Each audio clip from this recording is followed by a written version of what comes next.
Bonjour à toutes et tous. Enfin, nous tenons une réunion en présentiel. Espérons qu'elle n'aura pas de conséquences sanitaires dommageables. Tant de rumeurs ont circulé concernant l'arrivée potentielle de vagues virales que nous nous sommes posé la question. D'autant que l'âge de plus en plus avancé des membres du conseil d'administration et surtout de son président, qui va battre le record de longévité actuellement détenu par celui des États-Unis. Félicitons-nous donc de pouvoir nous rencontrer sans avoir besoin d'écran pour faire barrage à la contagion.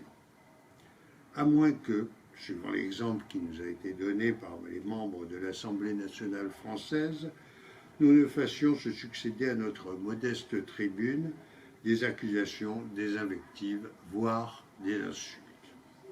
À vrai dire, je ne vois dans aucun des sujets que nous allons aborder des raisons de divergence profonde entre les adhérents d'autour des auteurs, ni idéologiques, ni financières. Je serai donc aussi concis que l'ont été nos activités. Je ne parle pas de nos activités d'auteur ou d'autrice, si l'on veut respecter les genres, mais de nos activités physiques.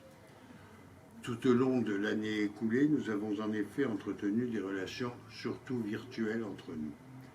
Pour des raisons sanitaires, certes, mais aussi géographiques, puisque la région dont nous faisons partie s'est étendue vers l'ouest. Nous avons eu ainsi le plaisir d'accueillir dans nos rangs quelques nouveaux membres, issus en particulier de la région toulousaine.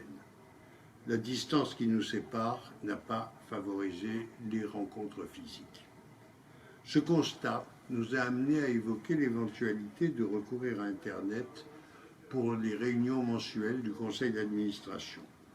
Celles et ceux que l'obligation d'effectuer un aller-retour vers Montpellier fait hésiter à se porter candidat au conseil d'administration pourront ainsi y être élus et participer à nos réunions par Zoom. Le conseil d'administration, dont le mandat s'achève, salue les adhérentes et les adhérents historiques et souhaite la bienvenue aux nouvelles et aux nouveaux. J'en profite pour signaler que notre nombre d'adhérents reste stable et que leur participation à notre vie associative est toujours active, comme en témoigne chaque année le versement des cotisations qui reste notre seule ressource financière et permettent à notre petite structure de perdurer.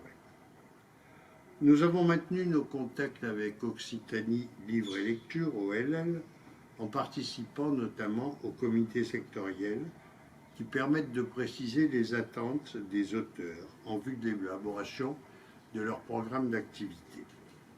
Nos membres du CA qui suivent les activités d'OLL sont là pour répondre à vos éventuelles questions, suggestions, voire réclamations. Nous avons participé en 2022, comme chaque année, à la Comédie du Livre, en organisant le spectacle littéraire Auteurs en lecture, qui convie 6 auteurs et autrices à la lecture d'une nouvelle, d'une poésie ou d'un extrait de livre accompagné d'illustrations sonores et visuelles. Le thème en était le pays imaginaire. L'opération sera renouvelée cette année, malgré les changements de lieu causés par les travaux controversés d'aménagement de la place de la Comédie.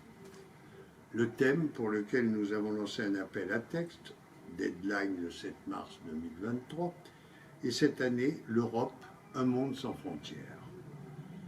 Je profite de cette réunion et de l'absence physique de Françoise Renaud pour la féliciter de son activité, sans laquelle nous serions fort démunis. En particulier en ce qui touche à notre site et à la conservation de notre patrimoine commun, constitué de tous les textes concernant le statut des auteurs, que Joël Vintrebert en particulier nous fait connaître grâce à sa vigilance en ce domaine. Elle ne manquera d'ailleurs pas de répondre à nos éventuelles questions.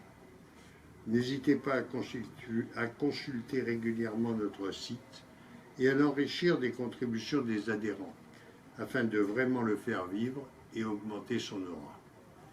Maintenant, place au débat. Bonne soirée.